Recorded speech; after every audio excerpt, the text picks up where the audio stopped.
baka nag-board lang kayo sa mga cars. May pinipare akong video kung paano kami first meet ni David. I was watching his show all the time. Every time I watch that show, sabi ko, sana mapunta ako dyan. And one day, na-invite ako ng teacher ko para mag-represent nung school namin. Dahil doon, nabago rin yung buhay ko. This was actually my first TV appearance na nagtatasal ako araw-araw na sana mapunta ako dyan. Tapos nung napili ako, talagang nag-pray ako sa church kasi sabi ko, Lord, sana wag ko mapahiya kasi nakakaya sa lugar namin sa Sampaloc. This is Samuel. He's in fourth year, president of the student council. He hopes to be a civil engineer when he's through with college. He's a sports editor of their school paper.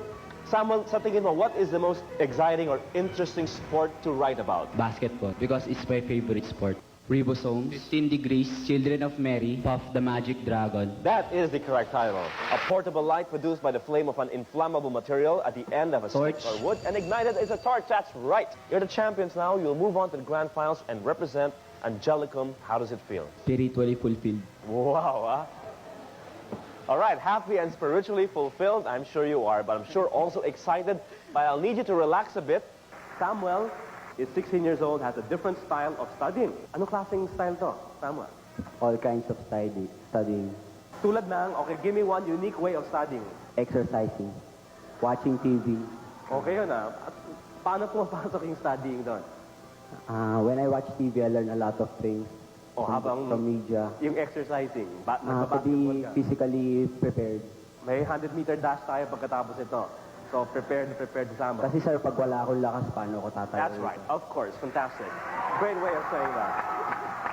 Anyway, kailangan niya yung physical fitness because this is going to be a long competition and he needs the stamina to stay in front. No matter what style of review he employs, one key he says is that remains constant is that to study continuously and honestly. Maganda yun. Honestly. Always be honest. And most of all, just like Mike, never forget the role of God in your victory. So yan, naman nyo na. We go way back ni Sir David Sentran. Reunion pala to. Dahil dun sa show na yun, kahit pa paano mabago yung buhay ko kasi dyan ako unang kumita ng pera.